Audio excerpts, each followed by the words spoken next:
everyone, Joe Vitale, Vitale Wealth Management, here with this week's Gradient Investment Market Update. All information is gathered as of July 28th, 2025. Let's get into the week in review.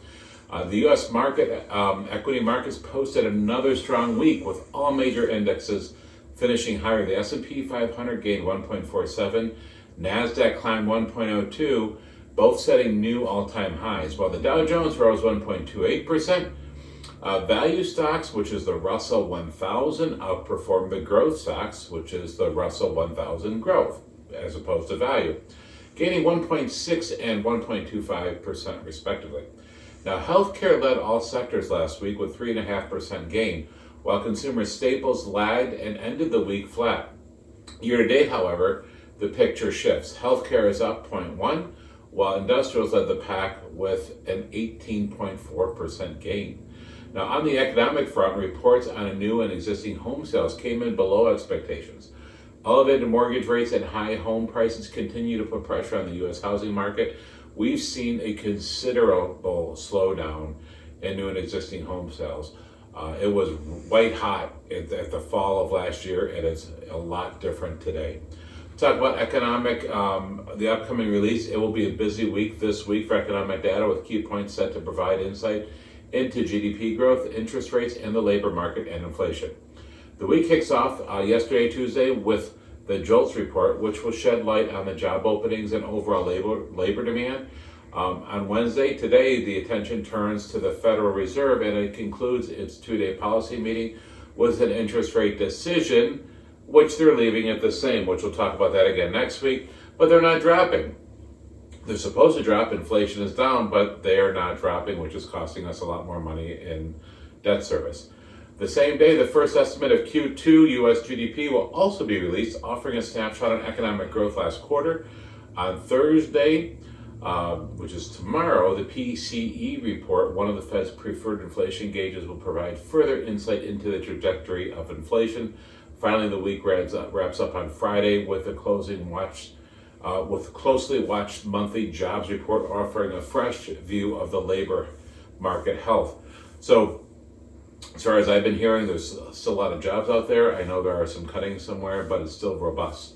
So at the market outlook, this week marks one of the busiest weeks in the earnings season, with 38% of the S&P 500 companies set to report.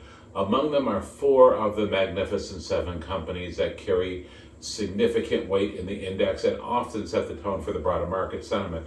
Expectations are high collectively. The Magnificent 7 are projected to post an average earnings growth of 14.1%, while the remainder of the S&P 500 is expected to grow earnings by just 3.4%. On trade negotiations continue ahead of the August 1st tariff deadline. Over the weekend, U.S. and European Union reached a major agreement, with President Trump and the European Commission President von der Leyen agreeing to a 15% tariff rate on EU goods, half of the 30 previously threatened by the U.S. administration. The U.S. and EU together represent nearly 1/3 of global trade. Additionally, agreements were also reached with the UK, Japan, Indonesia, the Philippines, and Vietnam. So all of this stuff about tariffs and all this stuff that you heard early on Liberation Day, and how, oh my gosh, this inflation is going to go through the roof, it's absolutely horrible, tariff. It's all much ado about nothing. It was a great negotiating tactics. We're probably going to project it to get $100 billion, in revenues this year from tariffs. And they're all falling into line right about the 15%, which is pretty much reciprocal trade. So it's actually been a positive, and the market is really liking what's happening. As far as changes in the Gradient portfolio, there are no changes in our portfolios this week.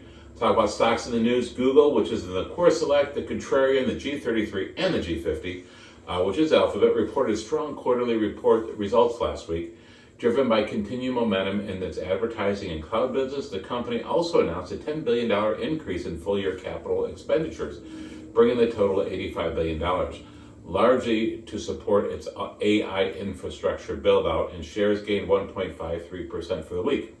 How about Honeywell? That is in the G50 portfolio, posted an earnings beat and provided more details on its planned breakup into 3 separate companies.